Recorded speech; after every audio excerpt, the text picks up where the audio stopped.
With respiratory illnesses raging across the country, children's hospitals are faced with a spike in patients seeking medical attention.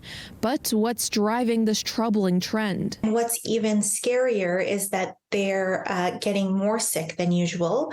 The severity of the illness is worse. The cold and flu season happens on a yearly basis, but Alberta medical professionals say it arrived weeks early, and the worst is yet to come.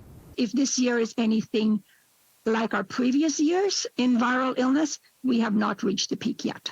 There are claims that kids may have what's being called immunity debt, where children are more at risk of illness due to public health measures that have been protecting us from exposure to viral infections the last few years. There's a level of baseline immunity that we all have, and then there's a more specific immunity that we have to build up, and we build that up through by being exposed to various pathogens that are floating in the community. So there is definitely an aspect of the more exposure that we have, the more our immune system is working. Tenkite says there is no evidence our immune systems are weaker due to public health measures, saying they're as strong as they had ever been before.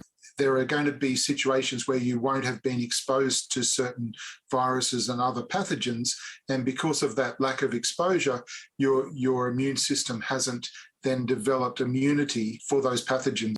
Lada adds masking during the pandemic isn't to blame for the situation we are currently in.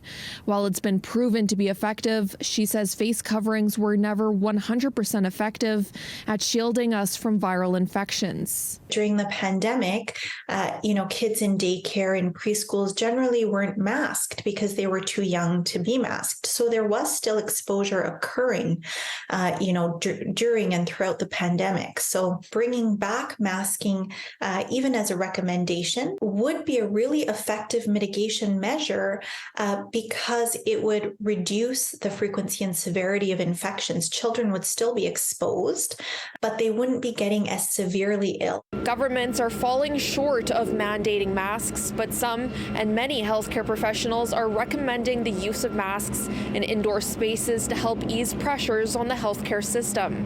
In Edmonton, Laura Krause, City News.